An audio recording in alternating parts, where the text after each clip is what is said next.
चलिए एक बहुत ही दिलचस्प कहानी सुनते हैं। एक ऐसी कहानी जो हमें सिखाती है कि कैसे हार को जीत की पहली सीढ़ी बनाया जा सकता है। और ये कहानी है आरव नाम के एक लड़के की, जिसने इन शब्दों को सिर्फ सुना नहीं बल्कि अपनी जिंदगी में उतार लिया। तो आरव की ये जो पूरी जर्नी है, इसे हम 6 जरूरी हिस्सों में समझेंगे, एक के बाद एक। तो चलिए कहानी की शुरुआत करते हैं। देखते हैं कि आरव कौन था और कहाँ से आया था।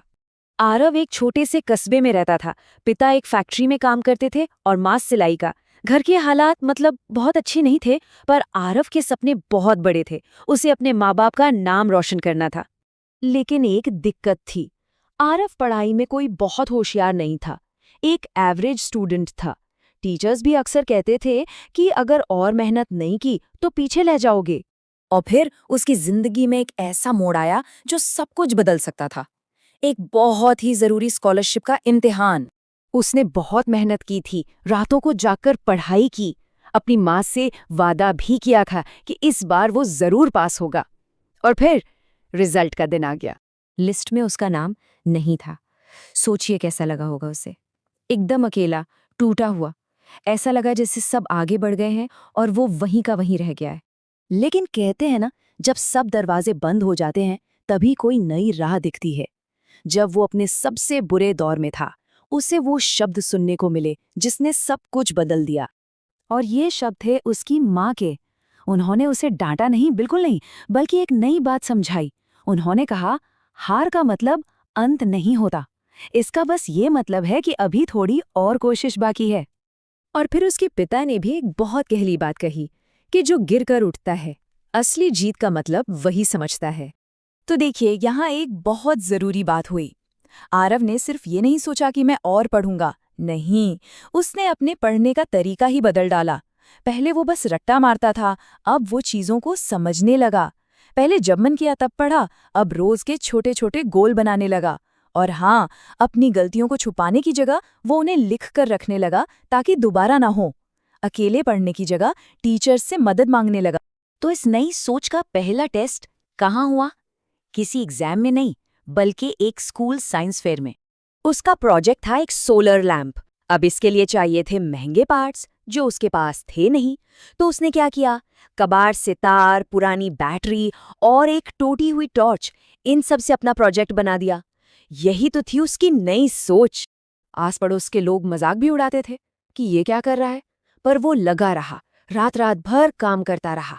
और फिर एक दिन वो छोटा सा लैंप जल उठा।